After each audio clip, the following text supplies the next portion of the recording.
RPJMD dan Indikator Ekonomi Daerah, telah hadir moderator kita, yakni Bapak Abdullah Almizan, selaku Kepala Seksi Pembinaan Pelaksanaan Anggaran 2A, dan narasumber hebat kita, yakni Dr. Fajri Muharja, SEMSI, selaku dosen Fakultas Ekonomi, Universitas Andalas, dan Local Expert Regional Sumatera Barat.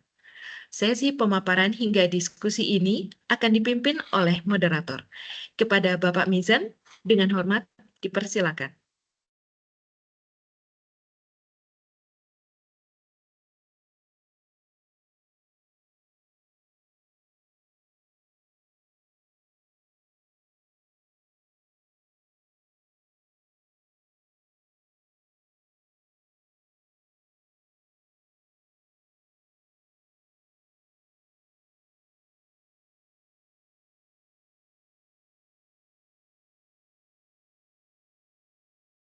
Baik, Bapak Ibu, dimohon untuk menunggu sebentar karena ada kendala teknis di audio.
Ini langsung masuk. Atau aku di Ica dulu deh. Oke? Terus bisa. Baik Bapak Ibu, mohon maaf, sepertinya soundnya sedang berpuasa juga nih, agak bermasalah, tapi tetap semangat ya. Baik, Assalamualaikum warahmatullahi wabarakatuh. Ya, yang terhormat Ibu Kepala Kanwil DJPB Provinsi Sumatera Barat, yang kami hormati, lokal expert kita, Pak Fajri, ya. Yang kami hormati juga para pejabat administrator, pada pejabat pengawas fungsional serta rekan-rekan Kemenq 1 yang hadir pada acara case study hari ini. Izin menyampaikan bahwa case study ini, seksi 5 ini, kita akan menyampaikan tentang RPJMD dan indikator ekonomi daerah. Jadi ketika tadi sudah dijelaskan oleh Mbak Ica bahwa RPJMD adalah rencana pembangunan jangka menengah daerah yang merupakan dokumen perencanaan pembangunan daerah yang berlaku selama 5 tahun. Nah, dokumen ini menjadi pedoman bagi pemerintah daerah dalam melaksanakan pembangunan. Apa aja sih yang ada di dalam RPJMD itu? Ya ini yang pertama adalah penjabaran visi, misi, dan program kepala daerah. Jadi selama 5 tahun, terutama ya pemerintahan baru ini di daerah, provinsi, kabupaten, atau kota yang telah terpilih ya, dan telah dilantik, jadi diamanatkan untuk menyusun RPJMD daerah. Nah, RPJMD daerah ini juga berpedoman pada rencana pembangunan jangka panjang daerah yang telah disusun juga, serta memperhatikan RPJMN nasional yang juga telah diterbitkan dengan Perpres 12 tahun 2025. Nah, apa aja sih manfaat untuk RPJMD ini? Yang pertama adalah panduan pembangunan daerah yang transparan dan terarah, serta menjadi landasan dan pedoman bagi pemerintah daerah dalam melaksanakan pembangunan. Bersama kita telah hadir Pak Fajri Muharja, lokal expert kita. Beliau juga sebagai Ketua Departemen Ilmu Ekonomi Universitas Andalas, dan pada saat ini juga ditugaskan oleh pemerintah provinsi menjadi tim ahli Pak ya, penyusunan RPJMD dengan apa ya, keilmuannya terkait ekonomi daerah. Jadi Bapak Ibu, selain Pak Fajri juga, Kanwil DJPB Provinsi Sumatera Barat juga ditunjuk oleh Gubernur sebagai anggota tim kerja penyusunan RPJMD daerah. Jadi kami juga mengajak Bapak Ibu di KPPN ataupun Kemenq 1 untuk memperhatikan ya RPJMD. Barangkali kan di kabupaten kota juga sedang disusun RPJMD. Nanti apabila diminta sebagai anggota tim penyusunan, kita nggak terlalu kaget ya untuk melihat ya apa aja sih dalam RPJMD itu serta indikator-indikator yang ada di RPJMD. Nah, untuk pemaparan kali ini kami meminta Pak Fajri untuk menjelaskan sih terkait sedikit RPJMD penyusunannya, terutama kalau di Kementerian Keuangan kita terkait indikator ekonomi daerah. Untuk waktu dan kesempatan pemaparan kami persilahkan kepada Pak Fajri. Makasih Mas Mizan. Assalamualaikum warahmatullahi wabarakatuh. Waalaikumsalam. Alhamdulillahirabbil alamin. Yang terhormat Ibu Kanwil, Bapak-bapak dan Ibu-ibu, teman-teman di Kementerian Keuangan 1 ya Mas ya, di Provinsi Sumatera Barat. Nah, syukur alhamdulillah dalam bulan suci Ramadan ini di puluhan yang ketiga kita bisa bertemu untuk mendiskusikan bagaimana sih RPJMD ini dan indikator-indikator yang digunakan dan apa yang harus kita lakukan sebagai instansi vertikal Kementerian Keuangan di Provinsi Sumatera Barat. Nah, baik Bapak dan Ibu, kebetulan juga saya sebagai tim ahli yang ditunjuk oleh Pak Gubernur, sebenarnya sejak penyusunan RPJP juga termasuk juga sekarang RPJMD di bidang ekonomi makro, saya diminta di bidang ekonomi makro. Nah, seperti yang disampaikan tadi bahwa definisi secara sederhana ya bahwa RPJM itu adalah dokumen perencanaan jangka menengah. Berarti jangka menengah itu ya next saja. Jangka menengah itu 5 tahun.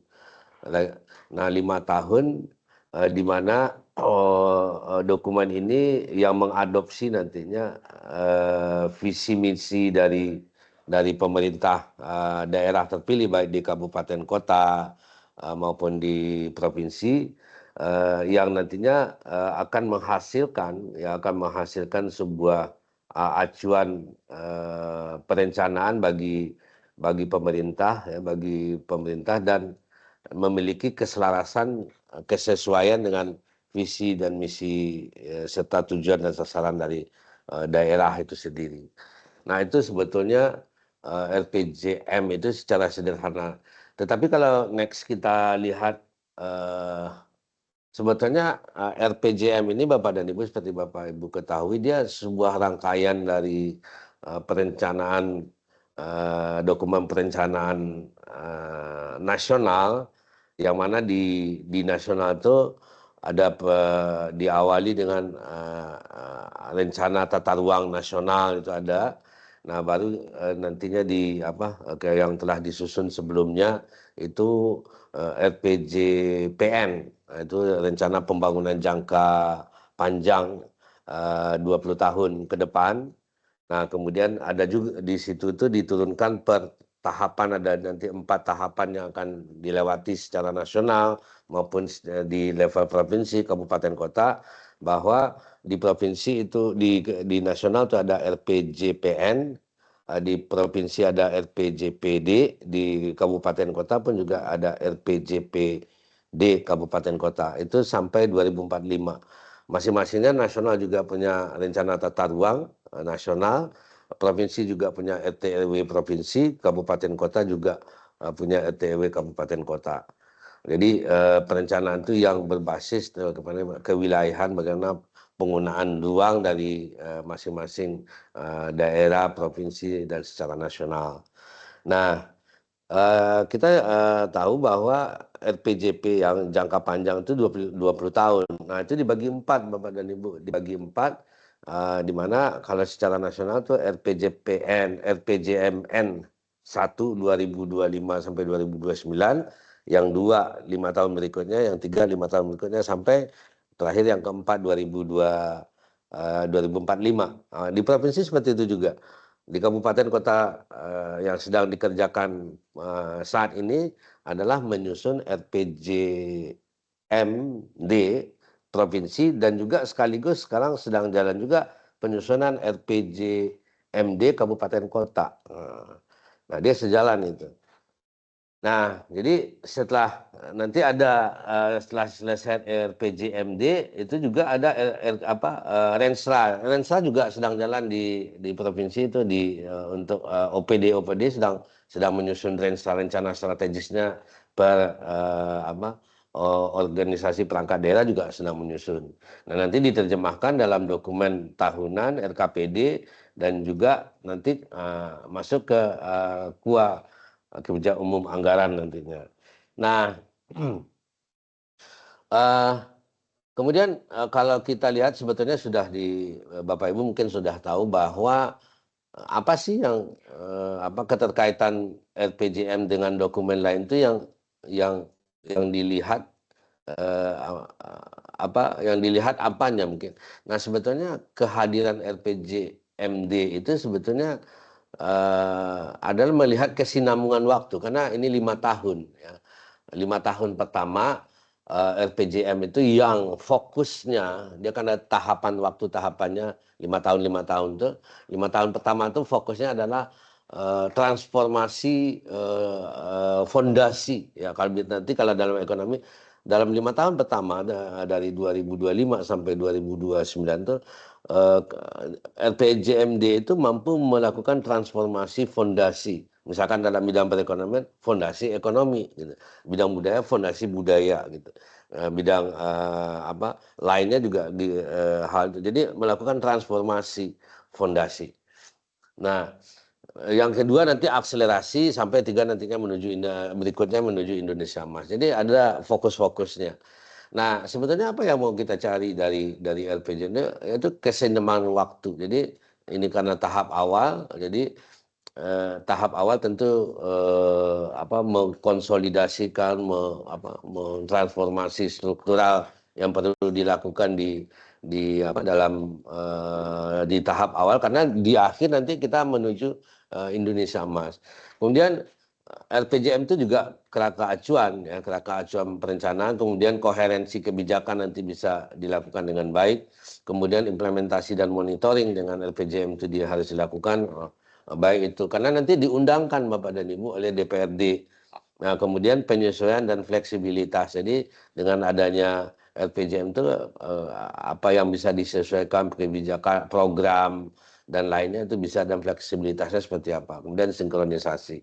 Nah, kalau kita lihat dari outline dari RPJMD itu yang terpenting itu basis informasi atau data yang digunakan itu adalah gambaran umum daerah baik ekonomi, sosial dan budaya masyarakat itu 5 tahun terakhir. Berarti kalau di RPJP itu menggunakan waktu 10 tahun melihat perkembangan sebelumnya 10 tahun. Di RPJM ini kita melihat berarti post COVID lah, bagaimana new normal, new equilibrium ekonomi itu setelah COVID itu dijadikan sebagai dasar untuk penyusunan dari RPJM tahap 1 ini 2025 sampai 2029. Nah, kemudian tidak kalah menariknya di bab ketiga itu secara khusus di RPJM itu membahas tentang performance dari keuangan daerah. Jadi keuangan daerah juga transfer pusat daerah itu dibahas secara detail di chapter 3 itu Bapak dan Ibu bagaimana kinerja keuangan daerah selama 5 tahun terakhir itu sebagai dasar karena ini dokumen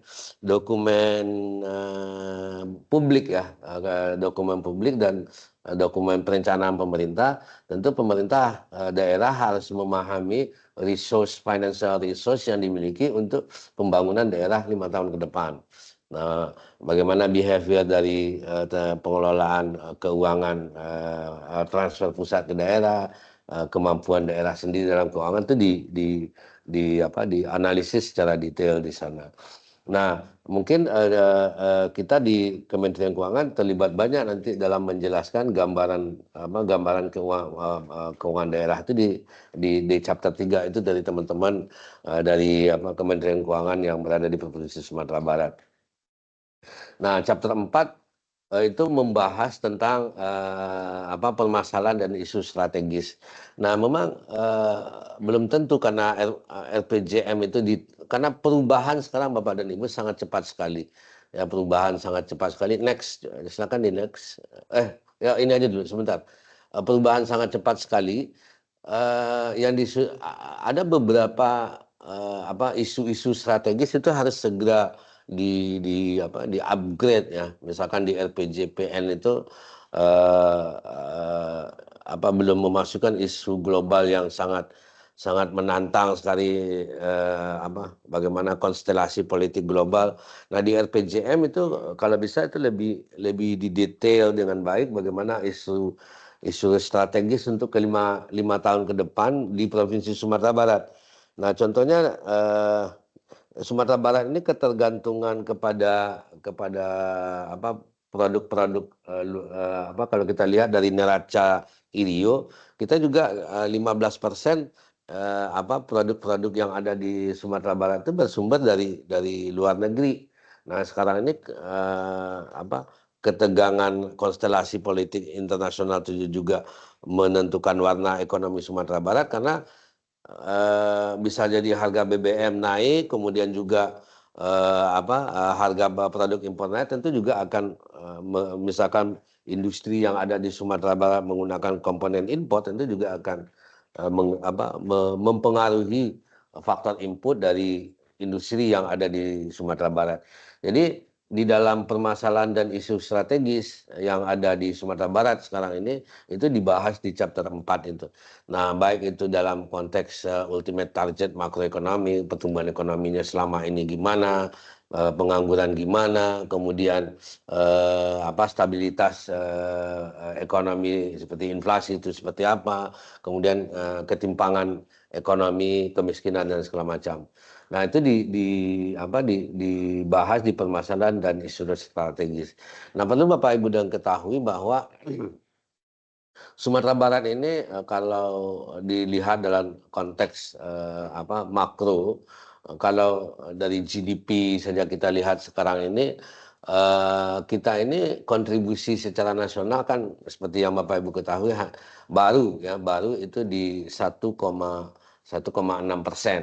Jadi 100% kue ekonomi nasional itu kita baru 1,6% ya. Nah, itu di kue nasional.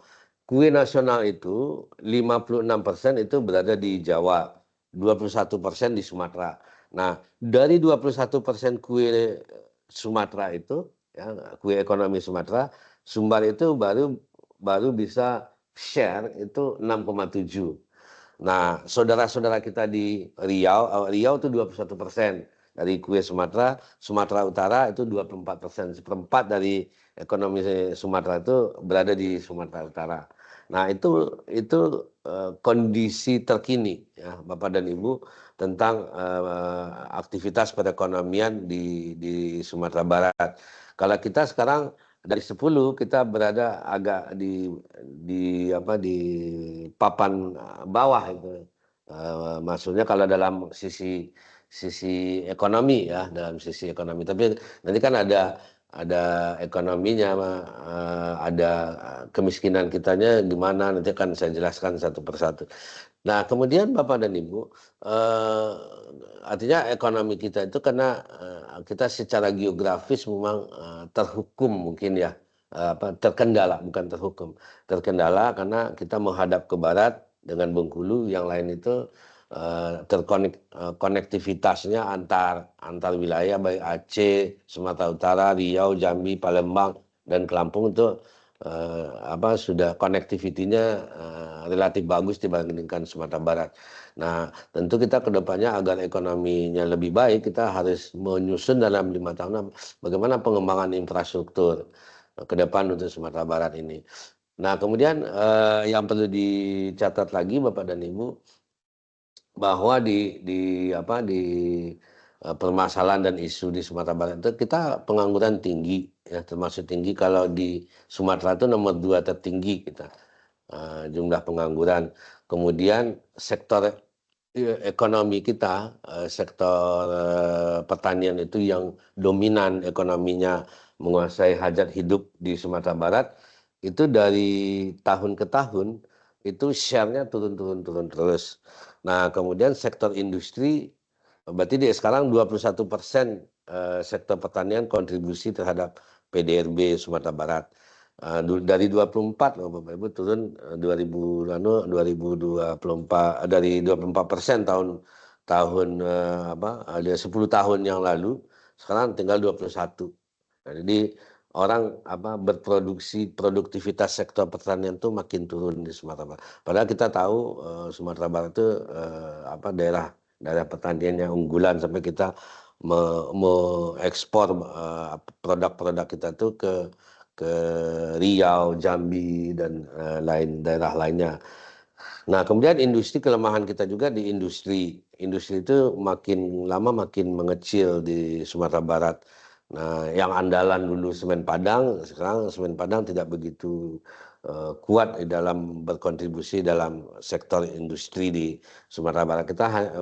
Kita yang banyak itu adalah industri kerajinan, olahan makanan. Nah itu isu yang perlu kita cermati ke depan. Kemudian pedagang yang tinggi itu adalah yang berkembang itu perdagangan. Di Sumatera Barat itu perdagangan. Baik. Tapi yang lucunya barang yang didagangkan tidak produksi Sumatera Barat. Buktinya industri olahan itu makin turun, tapi trade-nya makin naik. Berarti ada barang luar yang diperdagangkan di Sumatera Barat. Nah, pariwisata tumbuhnya bagus tapi kecil. Nah, kecil dan kontribusinya secara agregat itu tidak menyumbang banyak. Nah, kemudian kemiskinan di Sumatera Barat ini rendah jika dibandingkan dengan, tapi pengangguran kita tinggi, kemiskinan rendah. Nah, itu kenapa bisa begitu, dia berbeda dengan yang lain? Nah, ada disinyalir bahwa kemiskinan itu rendah karena faktor remittance dari migran yang ada di Sumatera Barat ini, itu ya karena remittance yang diberikan tuh langsung ke kelompok pemakai rumah tangga yang membutuhkan untuk kebutuhan konsumsi, pendidikan. Makanya IPM Sumatera Barat itu relatif bagus, kemudian kemiskinannya relatif rendah. Nah, kemudian Gini rasio kita itu rendah itu karena karena kita bisa jadi kita ini adalah tidak ada apa yang pendapatannya itu yang outlier atau yang terlalu tinggi nggak ada. Buktinya apa, bisa jadi Bapak Ibu lihat kendaraan di Sumbar hampir mirip-mirip lah semuanya ya. Tidak ada yang tidak seperti kita di Jakarta kepemilikan aset segala macam itu di Sumbar itu biasa, makanya Gini rasio kita tuh rendah. Berarti tapi sebenarnya Gini rasio rendah itu bukan berarti kita sama-sama miskin, tapi sama-sama berpendapatan rendah itu bisa sih, tapi juga sama-sama berpendapatan tinggi juga Gini rasionya bisa juga rendah juga gitu kan. Nah kemudian nah dari situ nanti baru visi di RPJP itu kan ada visi bersama ya, bahwa Sumatera Barat madani berkelanjutan, kan itu yang ditulis waktu di RPJP. Nah sekarang ini harus di RPJM yang 5 tahun ke depan itu dimasukkan visi misi waktu kampanye gubernur terpilih ya, Pak Mayildi harus dimasukkan, diakomodasi di situ. Nah syukurnya di Sumatera Barat ini penyusunan RPJP dan RPJP masih orang yang sama. Yang susahnya dulu RPJP disusun gubernur lain, sekarang gubernurnya ada lain pula. Itu agak menyesuaikannya agak ribet juga dalam nanti menyusun strategi, arah, kebijakan, dan program pembangunan daerah. Nah, Bapak dan Ibu, next. Nah, jadi seperti yang saya sampaikan tadi bahwa acuan-acuannya itu bahwa di RPJMD Sumatera Barat itu dia mengacu kepada RPJMN, kemudian juga sebelumnya RPJPN, kemudian juga RPJPD Provinsi Sumatera Barat. Nah, kemudian dia sekarang juga sedang RT/RW sedang proses ya, karena tumpang tindih pekerjaan di provinsi juga. RTW provinsi juga sedang dikerjakan, kemudian KLHS RPJMD Provinsi Sumatera Barat juga sedang direvisi. Nah, next. Nah, ini masalah indikator. Jadi kita ini Bapak Ibu sudah ditarget ya. Jadi kalau Sumatera Barat itu temanya ya untuk 20 tahun ke depan itu tema Sumatera Barat itu Mandala pengembangan agriculture ya, agriculture dan agribisnis bervalue tinggi. Nah, dan pariwisata yang bernilai tinggi dengan kearifan lokal. Nah, itu tema yang sudah disepakati untuk Sumatera Barat. Nah, Sumatera pun juga ada tema, masing-masing provinsi ada tema. Jadi berarti kita ruang gerak itu adalah di sektor pertanian dan agribisnis, berarti UMKM dan pariwisata. Ruang gerak kita di situ. Nah, setelah kita ditetapkan tema, nah kita tentu ditarget imperatif. Jadi istilahnya indikator indikator itu banyak nanti Bapak Ibu. Indikator yang ini adalah indikator yang target-target yang 9 target utama yang diberikan oleh pemerintah pusat, ditambah dengan 45 indikator sasaran pokok dalam RPJM. Jadi ada 45 indikator berikutnya yang harus Bapak Ibu terjemahkan, gitu ya. Terjemahkan di dalam. Nah, pertama pertumbuhan ekonomi. Nah, kita kalau existing 2024 kemarin pertumbuhan ekonomi kita tuh year on year itu kan di 4,32 ya Bapak dan Ibu. Nah, dalam 20 tahun terakhir itu ekonomi Sumatera Barat itu yang tertinggi itu terjadi di 2010-2011. Itu sampai posisinya di 6 kalau saya. Setelah itu turun, nggak pernah capai 6. Itu karena apa? Karena ada waktu itu kita post disaster 2009, bencana alam 2009, kita disupport oleh bantuan rekonstruksi dan rehabilitasi.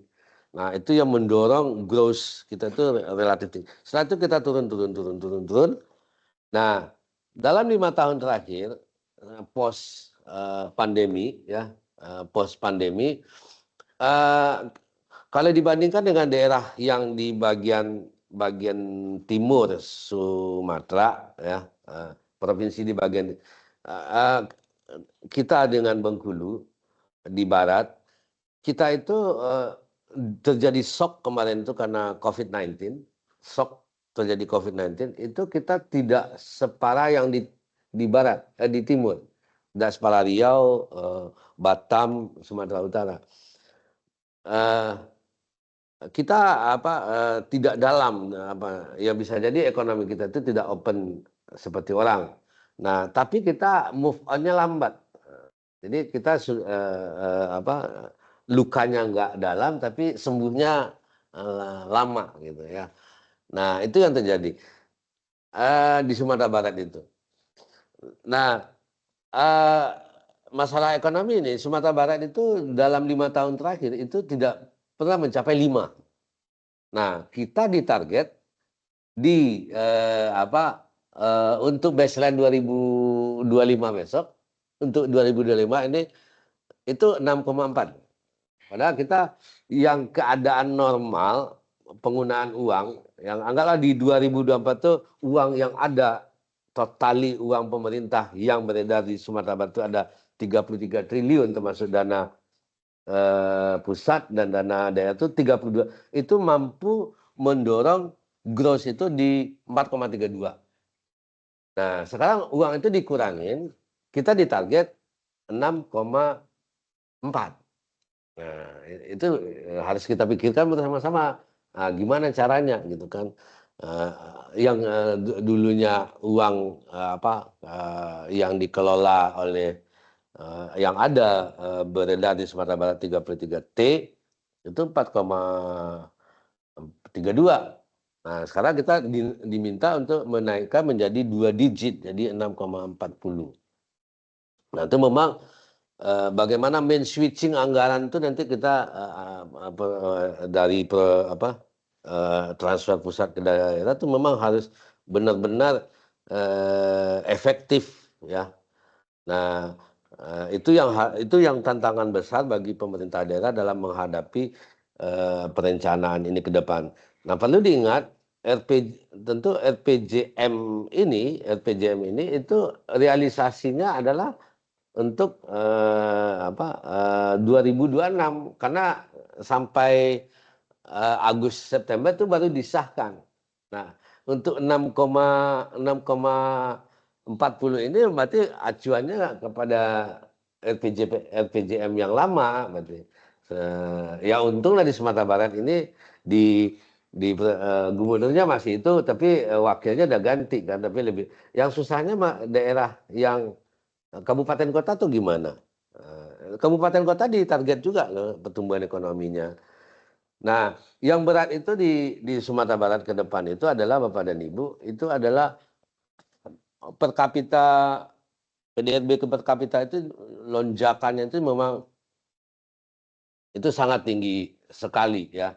Yang dimana saat sekarang ini di PDRB per kapita kita itu di 57 juta ya, itu berarti ini harga berlaku ya, PDRB harga per kapita berarti per orang. Nah ini kan hitungan dari PDRB total produksi per jumlah penduduk. Nah berarti nilai produktivitas daerah dibagi jumlah penduduk.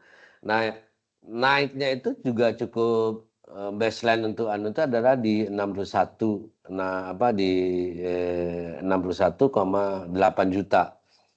Itu yang harus kita usahakan, berarti kenaikan dari ya misalnya kan Pak Mizan itu secara apa nominal, berarti kalau dibagi 12 ya, dibagi 12 berarti 57 itu berarti 60 bagi 12 berapa tuh?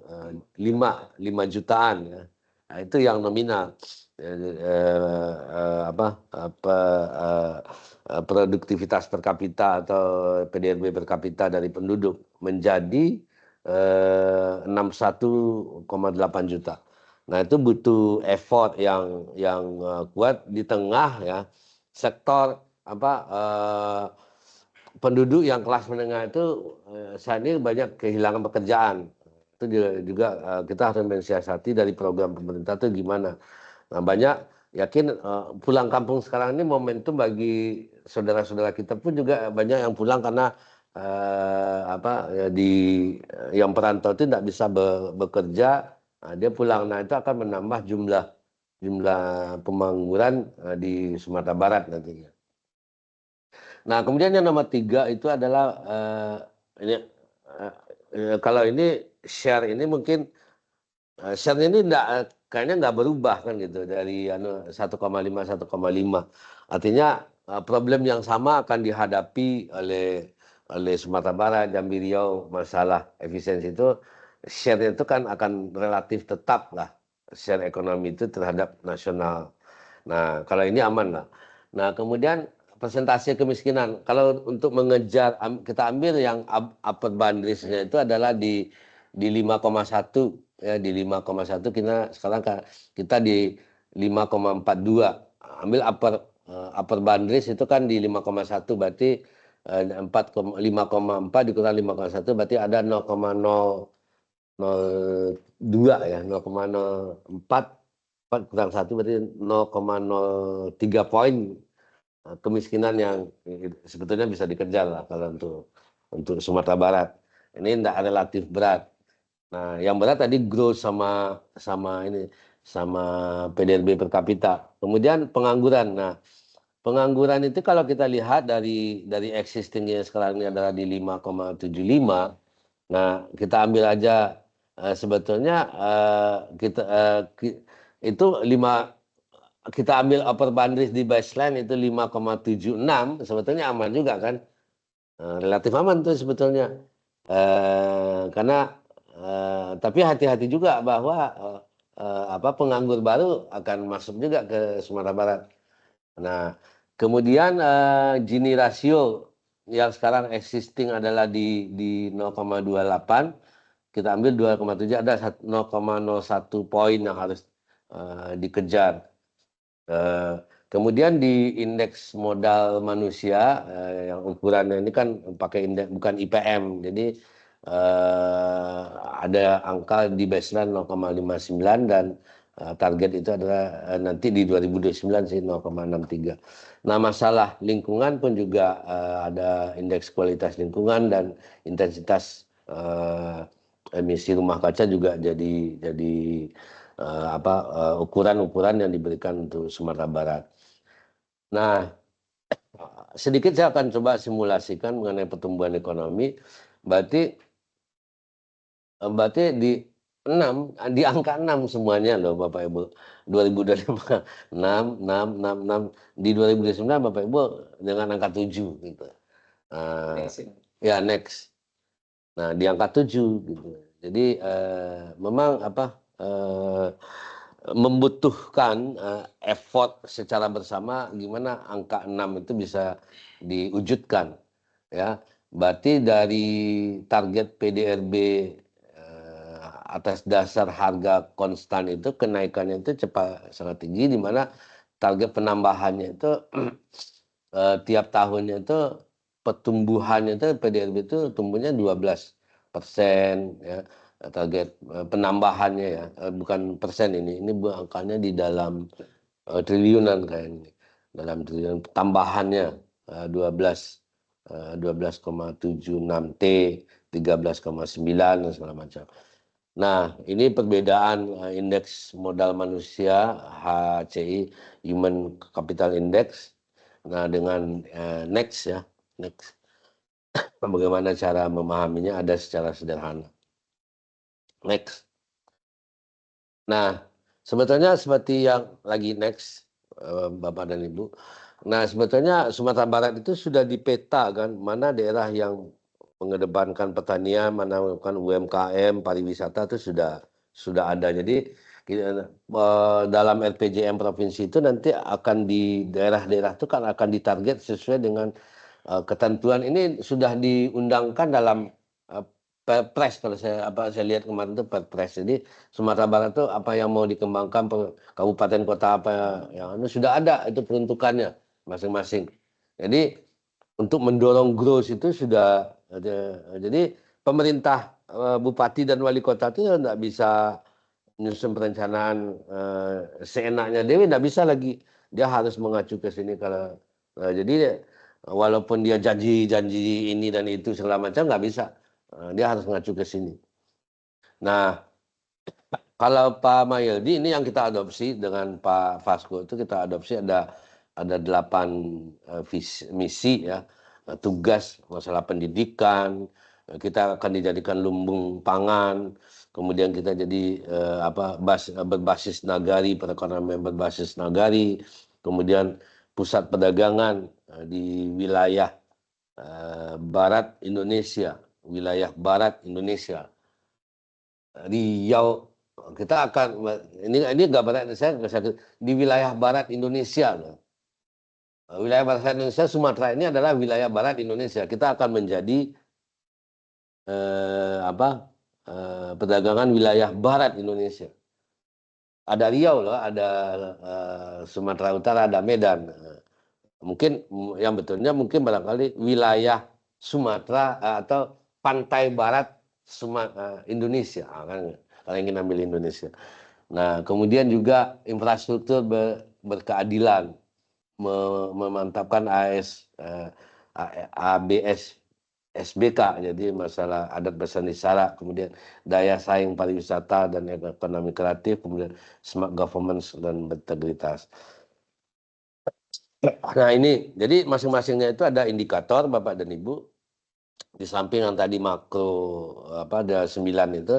Nah kita nanti provinsi dan kabupaten kota itu sudah membikinkan target-target per 5 tahunan sudah dibikin, misalkan kesejahteraan untuk semua itu di dalam RPJM nasional itu masalah misalkan usia harapan hidup per 5 tahun sudah dibuat.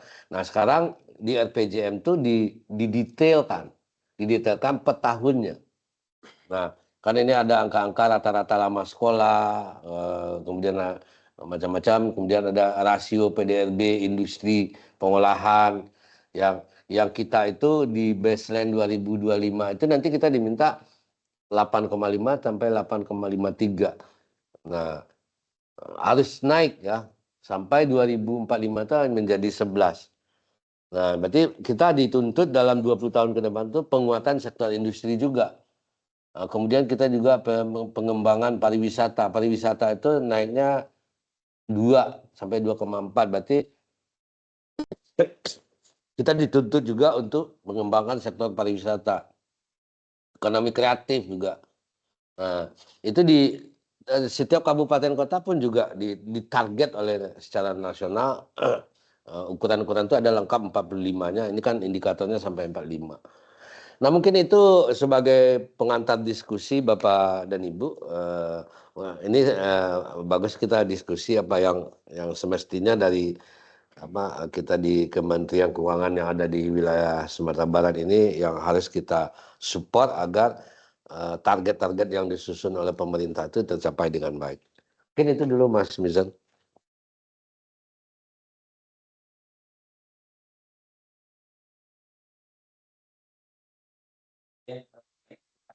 Pak Fajri atas pemaparannya. Beberapa kesimpulan yang bisa kami ambil dalam pemaparan. Yang pertama mungkin kalau RPJMD ini merupakan rangkaian dokumen perencanaan ya Pak ya. Diawali dengan rencana pembangunan jangka panjang, terus jangka menengah, nanti juga ada tahunannya ya. Dia juga berpedoman dari RPJP nasional dan RPJMN nasional ya Pak. Terus kalau untuk RBJMD 2025 sampai 2029 ini merupakan fondasi awal untuk tahun-tahun ke depannya. Intinya untuk sampai 2045. Nah, tadi juga dijelaskan basis informasi penyusunan dokumen Coba perencanaan, ditutup aja close-nya agar nampak. Ya. serta di situ juga nanti ada target indikator ya, 9 target utama dan 45 target indikator untuk mencapai sasaran pokok. Nah, dijelaskan juga terkait visi dan misi untuk RPJMD di Sumatera Barat di 2025 sampai 2029. Jadi memang ada keterkaitan ya. Contohnya misalnya yang kita sering dengar dari Bu Kanwil ya. Ada tadi di misi RPJMD 2025-2029 adalah kemajuan nagari dan desa ya. Itu sesuai juga dengan Akta Cita Presiden kita Pak Prabowo di Akta Cita ke-6 ya untuk kemajuan desa. Nah, mungkin dari Bapak Ibu ada tanggapan atau ada pertanyaan terkait RPJMD dan indikator perekonomian daerah, kami persilahkan untuk resen atau di kolom chat bisa kami bacakan nanti. Diskusi ya, diskusi aja.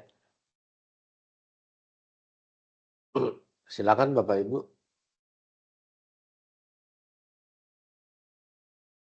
Mungkin sambil menunggu ya pertanyaan atau diskusi dari kawan-kawan, saya ingin coba diskusi juga dengan Pak Fajri yang terkait peningkatan pertumbuhan ekonomi, Pak. Itu kan berarti setiap tahun ada targetnya ya, ada Ya. targetnya berapa besaran jumlah uangnya, berapa persentase yang akan dicapai ya.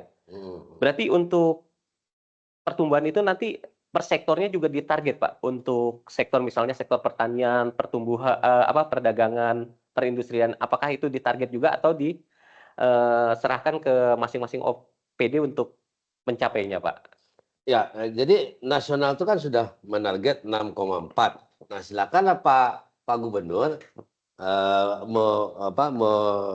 mendesain perencanaan itu sektor apa yang akan ditarget juga kan gitu. Dikembangkan Pak ya. Nah, ditarget juga dan sektor apa melalui LPD misalnya pertanian yang 21% tuh. Nah, gimana karena ini proporsinya besar tentu prioritas harus ke situ. Nah, agar sumber daya keuangan itu disupport agar tumbuhnya itu tentu lebih apa kalau 6 kita mau ngejar 6 selama ini sektor pertanian tumbuhnya di berapa ini untuk ngejar 6 apa yang harus dilakukan. Nah, itu. Nah, di samping itu juga Pak Gubernur harus menarget juga kabupaten kota. Ya memang itu dari pusat, tapi bagaimana mengkoordinasikan agar growth dari kabupaten kota itu kan agregasi untuk provinsi nanti. Pertumbuhan di Padang, di Pasaman itu secara rata-rata ada pertumbuhan provinsi. Nah, jadi mau seirama nanti itu harus di LPJM itu bisa mengkoordinasikan dengan baik, Mas Munir. Oh, baik Pak Fajri. Mungkin dari kawan-kawan yang online. Silakan Bapak Ibu.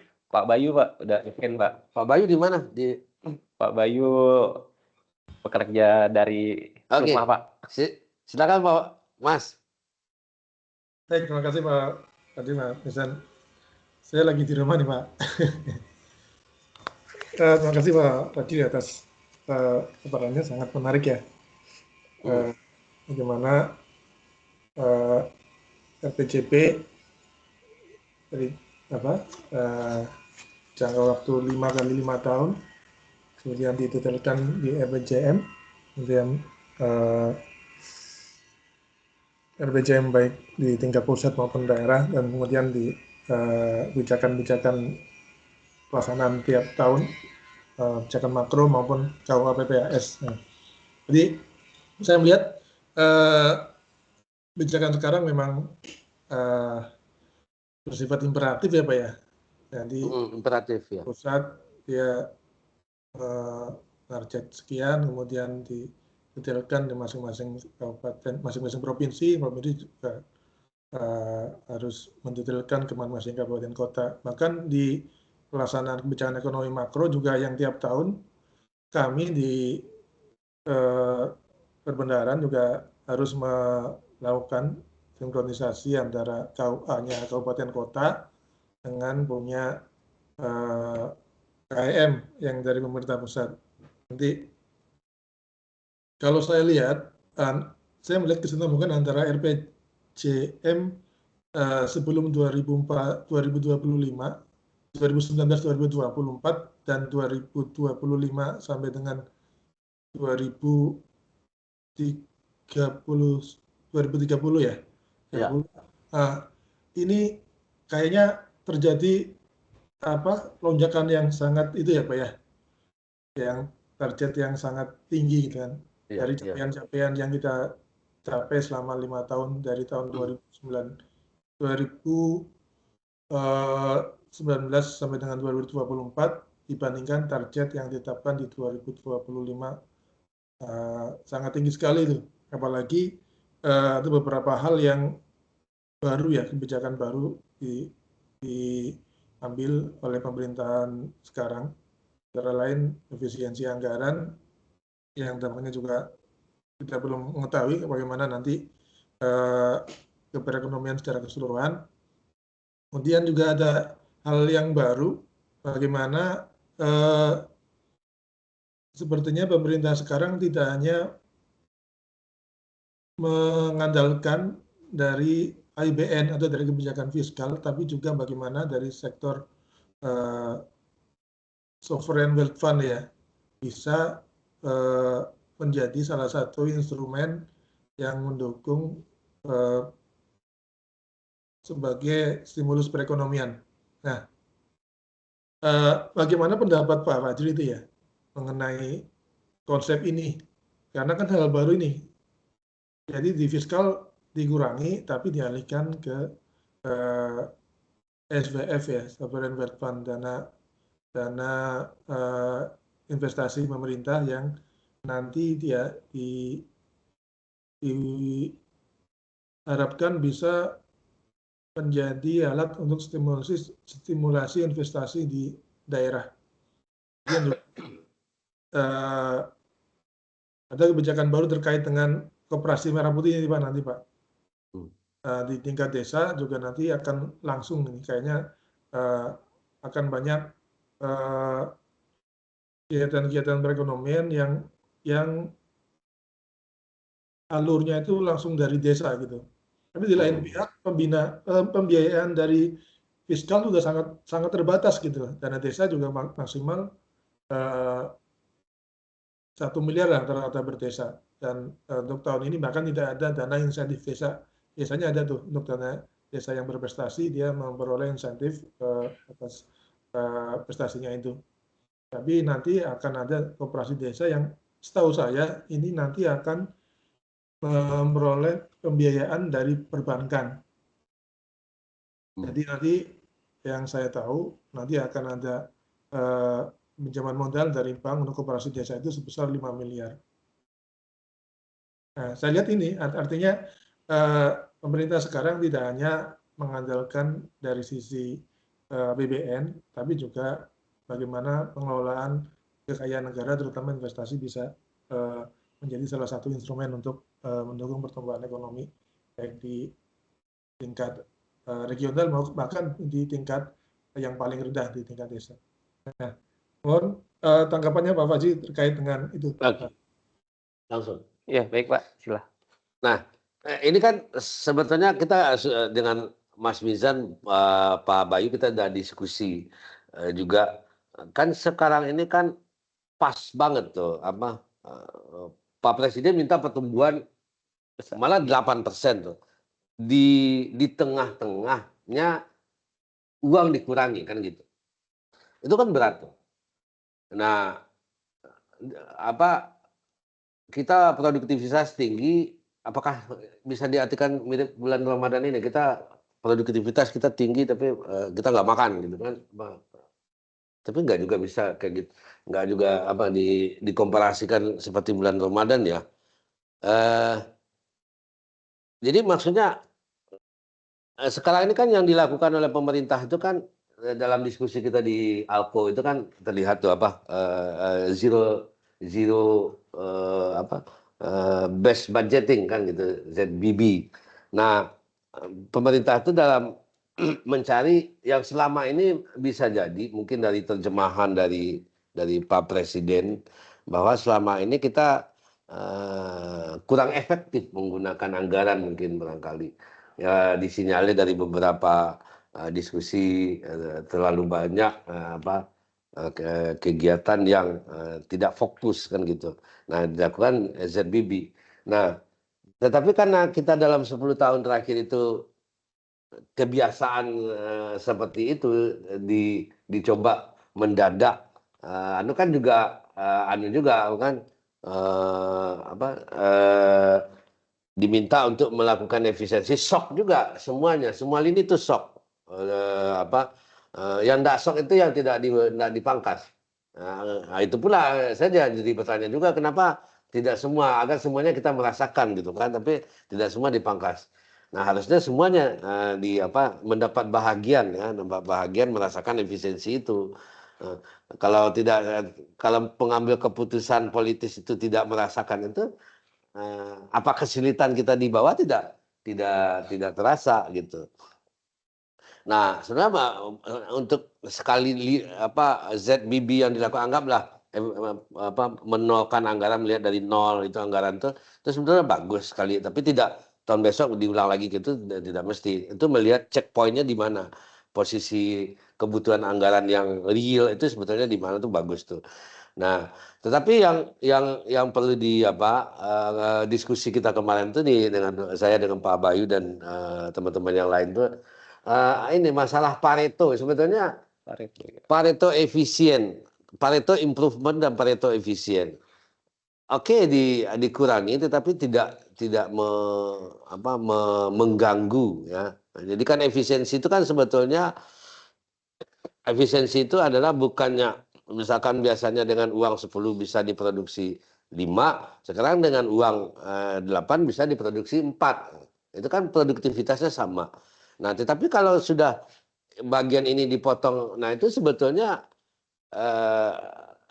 konsep dari economic theory itu tidak diterjemahkan dengan baik. Harusnya bagi pengurangannya ke dalam sektor ini dikurangi, sektor ini tidak diapa-apain. Sebenarnya itu tidak akan terjadi yang namanya di dalam teori ekonomi publik itu yang namanya Pareto efisien, tidak akan tercapai. Dia kan ekonomi itu utility ini turun tetapi tidak mengganggu, satu utility ini turun tapi tidak mengganggu preferensi yang lain gitu. Nah, itu yang harus diterjemahkan dengan baik oleh dari kebijakan nasional untuk daerah gitu kan. Nah, karena tuntutan yang besar ke daerah itu juga banyak kan, seperti yang sekarang ini pertumbuhan 6,4%. Nah, mungkin langkah-langkah yang tentu kita di Bapak dan Ibu yang Kementerian Keuangan yang ada di daerah tentu perlu menyisir misalnya bagaimana transfer pusat dan daerah itu yang penggunaannya itu memang efektif dan efisien untuk mendorong growth. Berarti di Sumatera Barat itu basisnya adalah pertanian, dan UMKM, industri olahan, tentu disupport ke situ, difokuskan ke situ, baik itu untuk infrastruktur, baik itu untuk pertanian, pengembangan pertanian, pengembangan UMKM, kreditnya ke situ. Nah, arahnya ke situ karena proporsi terbesar ke situ, ekonominya proporsi terbesar ke situ. Nah, tentu itu yang harus didorong, penggunaan dana itu ke sana.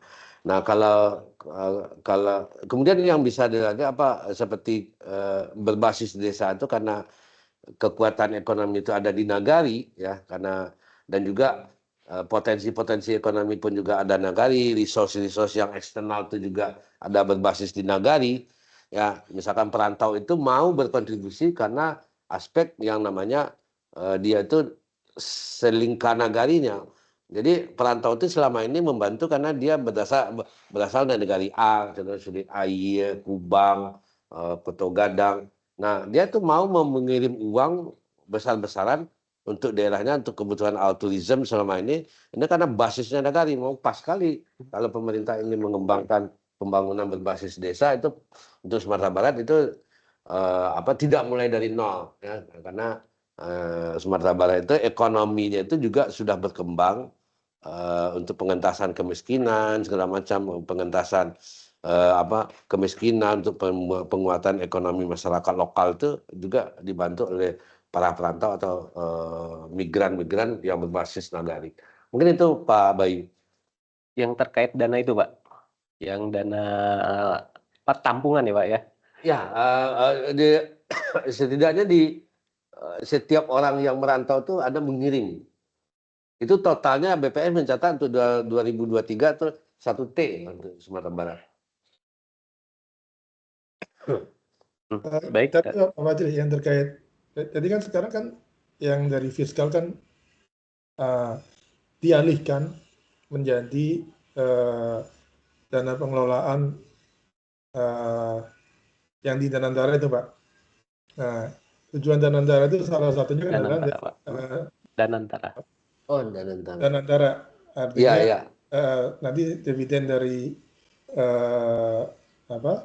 BUMN nanti akan masuk ke sana semua, dan BUMN jadi holding, semua kekayaan BUMN dikelola Danantara.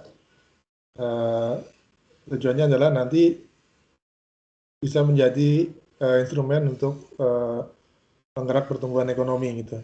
Jadi artinya peran fiskal di sini mungkin tidak menjadi satu-satunya instrumen pemerintah dalam menstimulasi pertumbuhan ekonomi gitu kan. Nah, saya masih belum terlalu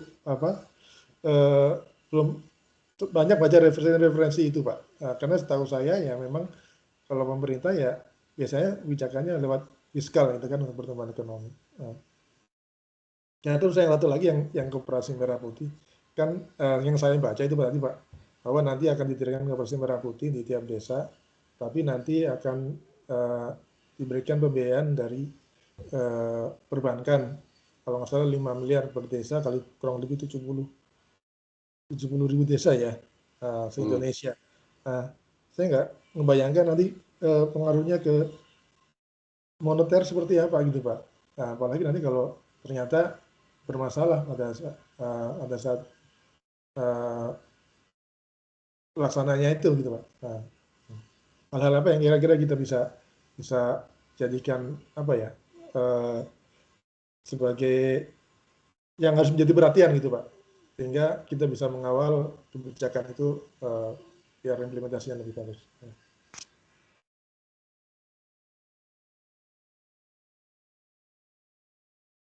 Iya, Pak, itu Pak.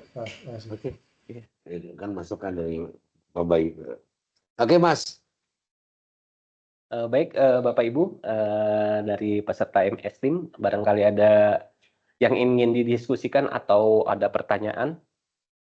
Jadi kalau tadi seperti yang disampaikan oleh Pak Bayu ya, mulai tahun lalu Kanwil DJPB bersama dengan pemerintah Provinsi Sumatera Barat ditugaskan oleh kantor pusat, oleh Kementerian Keuangan, mereview ya KUA PPAS kabupaten kota di seluruh Sumatera Barat, apakah sudah sesuai dengan KEM PPKF yang telah diterbitkan oleh Bappenas ya Pak ya, sama Kemenq ya. Itu jadi di situ ditarget berapa termasuk berapa persen misalnya pertumbuhan ekonomi, berapa persen angka kemiskinan yang maksimal ya. Terus angka stunting dikasih juga, apakah dalam KUA PPAS itu udah ada program terkait itu ya, penyelesaian masalah-masalah tersebut. Kan gitu Pak ya. Jadi memang nanti juga jadi dasar makro-makro itu juga sebagai dasar acuan untuk rencana keuangan pemerintah tahunan. Baik Bapak Ibu, masih ada pertanyaan dari MS Team atau chat kosong ya? Mungkin Pak, untuk terakhir Pak, ketika kita kanwil ya, kanwil DJPB atau khususnya kanwil DJPB atau nanti di KPPN atau Kemenq 1 Pak, ketika menyusun RPJMD, kira-kira poin apa sih Pak yang bisa kita berikan kontribusinya terhadap RPJMD ini Pak, penyusunannya Pak? Nah, karena di chapter 3 itu kan ada tuh performance keuangan daerah. Nah, di situ dan indikator-indikator keuangan daerah juga ada loh, resiko-resiko dari pembiayaan. Nah, itu harus saya lihat di struktur tim itu memang instansi vertikal ada loh, BI itu mentongkrongin masalah pertumbuhan ekonomi, inflasi. Keuangan daerah yang transfer pusat itu juga ada indikatornya, itu juga harus dikawal berapa yang seperti indikator-indikator yang ada misalkan ketahanan fiskal, kemudian yang lemahnya itu kan kita saat ini kan di keuangan daerah itu misalkan dia share APBD dengan belanja rutin, itu kan ada ketentuan dalam aturan itu harus diperhatikan bahwa 30% untuk kedepannya 30% belanja pegawai yang setidaknya harus sama dengan PAD kan gitu. Nah, menjaga hal-hal itu kan tentu yang mengontrol dari Kementerian Keuangan yang ada di Provinsi Sumatera Barat. Jadi contohnya misalnya untuk TKD ya Pak ya, untuk masing-masing komponen itu penggunaannya untuk apa, terus kita cek juga datanya, nanti kita berikan masukan sesuai dengan petunjuk dari Kemenq ya, khususnya di JPK ya Pak ya. Mungkin masih ada lagi kami tawarkan Bapak Ibu untuk diskusi.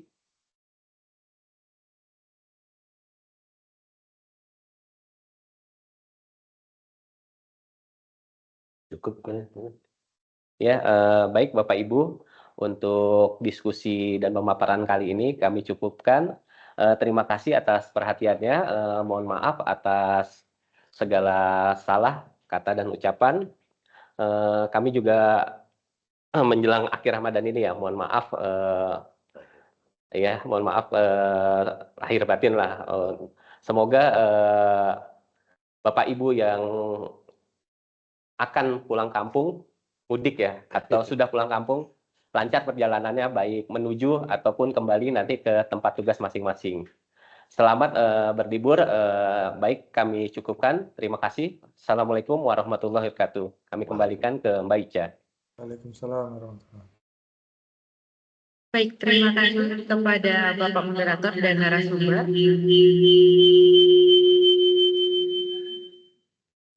Tibalah kita di akhir acara. Terima kasih kami ucapkan kepada seluruh peserta case study dan pihak yang terlibat sehingga acara dapat berjalan lancar. Tak lupa saya mewakili panitia penyelenggara memohon maaf atas kekurangan dalam pelaksanaan kegiatan ini. Bapak Ibu peserta case study dipersilakan untuk mengisi daftar hadir yang telah disematkan. Sebelum mengakhiri acara ini, izinkan saya menyampaikan satu pantun penutup. Gadanglah ayah sungai landai, cindai diambil kabasahan. Bukan yo hambo cadia pandai, mohon maaf jo tarimo kasih nan di pasabahan. Akhir kata, wabillahi taufik wal hidayah. Wassalamualaikum warahmatullahi wabarakatuh. Selamat siang dan mohon izin untuk mengakhiri meeting ini.